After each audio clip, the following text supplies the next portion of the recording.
নমস্কার বন্ধুরা, মিষ্টু রান্নাঘরে তোমাদের স্বাগত জানিয়ে শুরু করছি আমার আজকের রেসিপি। আমার আজকের রেসিপি হলো পেঁয়াজকলির বড়া বা পেঁয়াজকলির পকোড়া।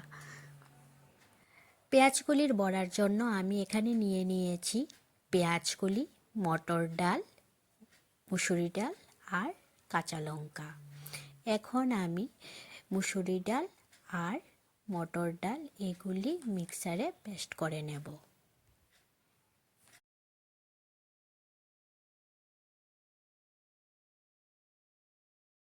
মুসুরি ডাল আর মটর ডাল পেস্ট করার জন্য মিক্সিতে দিয়ে দিলাম, আর সঙ্গে দিয়ে দিলাম 6-7টে কাঁচা লঙ্কা। সবগুলি একসাথে আমি এখন পেস্ট করে নেব। এদিকে আমি পেঁয়াজকলিগুলি ছোট ছোট করে কেটে নিয়েছি।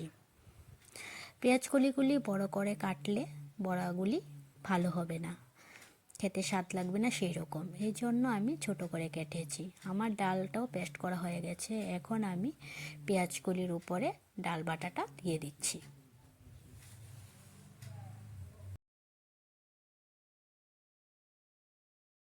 এখন আমি দিয়ে দেব পরিমাণ মতন হলুদ আর পরিমাণ মতন নুন। এখানে আমি 1 চামচ হলুদ দিয়েছি আর 1/2 চামচ নুন দিয়েছি। এখন সবগুলিকে আমি একসাথে মেখে নেব।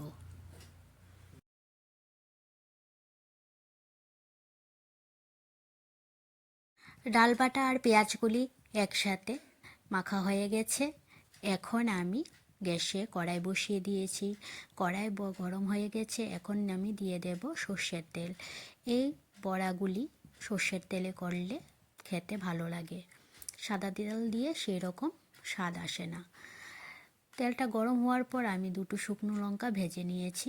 তারপর বড়াগুলি দিয়ে দিচ্ছি।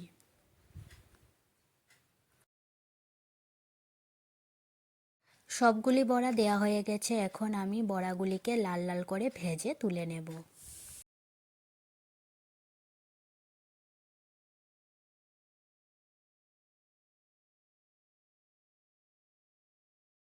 বড়াগুলি লাল লাল করে ভাজা হয়ে গেছে। এখন আমি সবগুলি বড়া প্লেটে তুলে নেব।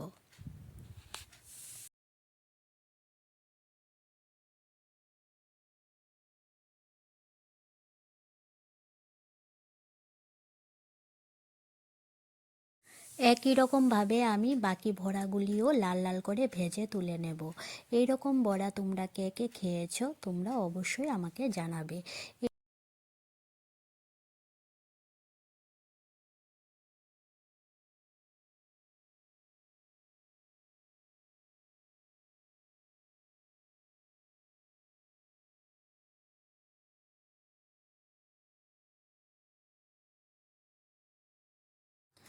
সবগুলি বড়া আমি লাল লাল করে ভেজে তুলে নিয়েছি। এই বড়াগুলি সন্ধ্যার টিফিনে বা গরম ভাতে খেতে বেশ লাগে।